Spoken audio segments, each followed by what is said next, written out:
Hey guys, it's Bella. So this is a short intro to tell you what's going on in my life, why I haven't made videos recently, and a short thank you and telling you about a small giveaway.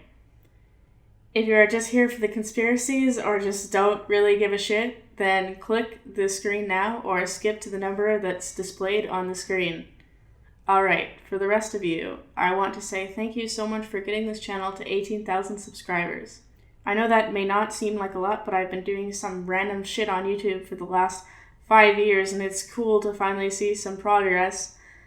There hasn't been any uploads for the past 2 weeks because I was planning to go on vacation and then I had to leave earlier than I thought because there was a family emergency and I had to go across the country. So I didn't have a lot of time to edit anything, so that's why there wasn't any videos. I didn't bring any lights with me or a tripod with me, but I did bring my camera and a mic. So I thought instead of shooting a video in this example of shitty quality, I would just do a voice over footage. Now, on to how you can win my giveaway and what you can win. All you have to do is be subscribed to my channel and comment your favorite word down below. Then I will be taking all the comments with their favorite word and randomly choosing 2 to win a postcard with a handwritten thank you note written by me in calligraphy. To enter, you must live in the United States or have an address that's in the United States. And if you're under 18, you need your parents' permission to enter. So if you comment, I assume that you already have permission, so get permission before you comment. I will be choosing the winners within the next week and messaging you to ask for an address to send the postcard. Now onto the video. Giving people a sense of control makes them less likely to believe in conspiracy theories. Once someone's control is taken away from them, they start to question the reality of their government and everything around them. Here is my list of scary government conspiracies that could be true. Water fluoridation. Fluoride is a mineral that occurs naturally and is released from the rocks into the soil, water, and air. Almost all water contains some form of fluoride. Fluoride is added to drinking water as a so-called public health measure for reducing cavities. Since the government in the United States oftentimes betrays our trust, like telling the citizens of Flint, Michigan that their water is safe to drink when it really isn't, this has made people question everything around them that the government tells them is true. The short rundown of what happened with the water in Flint was that the government was going to switch Flint to a new system. The system wasn't yet built, so to save money, they switched to river water first. The water had high amounts of lead in it and dangerous bacteria. The government knew what was happening but decided to wait a year to fix it, and it's still not fixed. Of course, there are theories that fluoride is used to pacify people into trusting authority more easily, and that the Illuminati, fascism, or the New World Order is behind the scenes.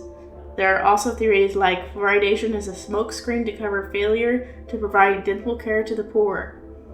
And fluoridation is backed by the aluminum or phosphate industries as a means of disposing of some kind of industrial waste. This may sound far-fetched to you, but how does water coming out brown and stinging people in the shower qualify for clean drinking water in Flint? The AIDS disease was created by scientists in a laboratory to be released on the undesirable people in society and have them killed off.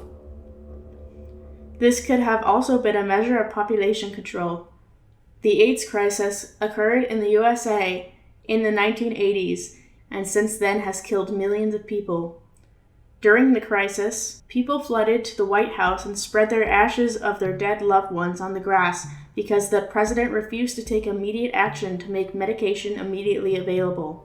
So I think the appeal is, yes, we care. And the other thing is, part of AIDS, it's one of the few diseases where behavior matters.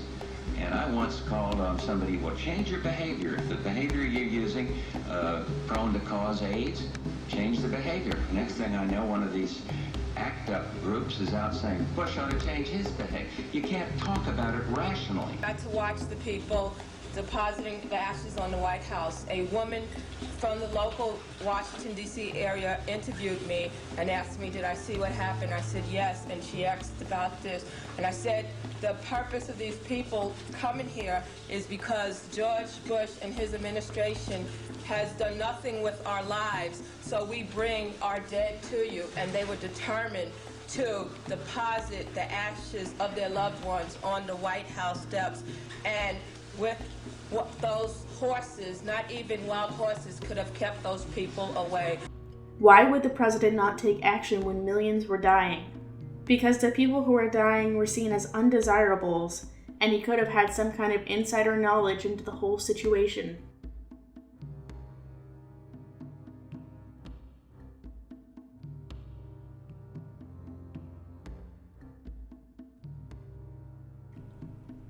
In the short sense, the Denver International Airport theory is about Denver International Airport.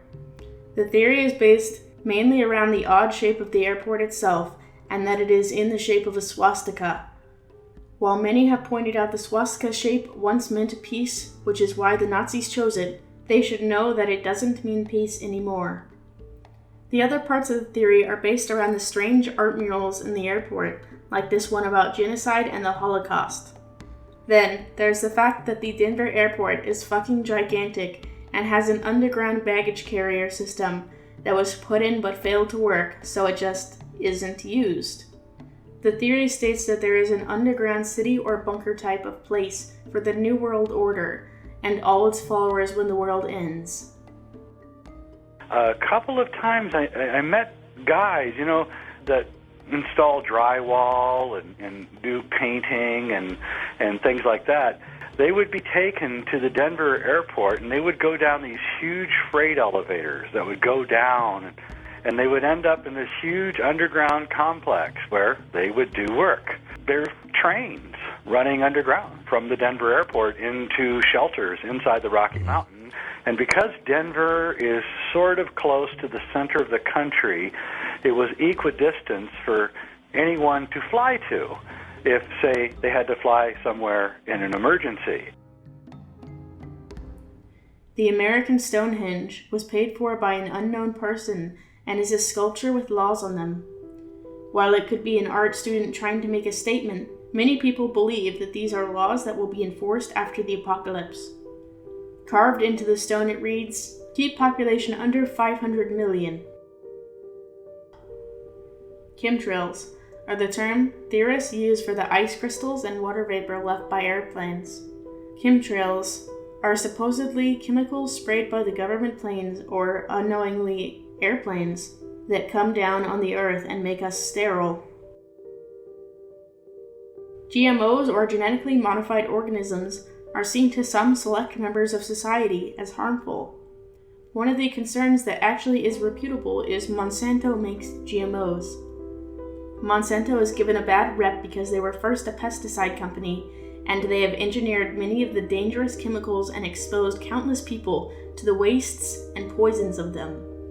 This theory is yet another about depopulation, and since Monsanto kills off small farms or locally grown food industries, this is seen as another way to put food growth under one company's thumb. Let's hope that there isn't some kind of new world order out there to make the world its own future failing utopia. Hope you guys enjoyed this video. If you did, leave a like and subscribe down below.